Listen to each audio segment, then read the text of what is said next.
Sometimes the most beautiful creations begin with the simplest things. I'm sitting by my small table, sunlight spilling through the window, and in front of me lies something ordinary, something most people might overlook. But I don't see it as it is.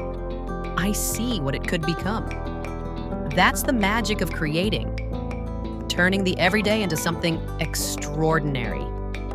A simple jar, an empty box, a piece of paper. They are like quiet treasures waiting for someone to notice them. And when you give them your time, your hands, your imagination, they transform. As I shape, paint, and place each detail, I'm not just making an object.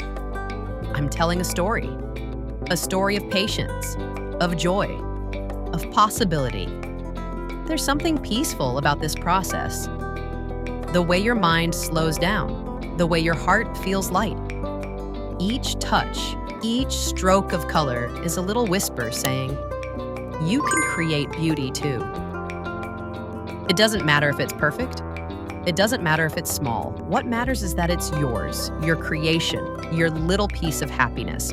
So the next time you see something simple, pause for a moment. Imagine what it could be. Because sometimes the most magical things are born from the simplest beginnings. And all they need is your touch.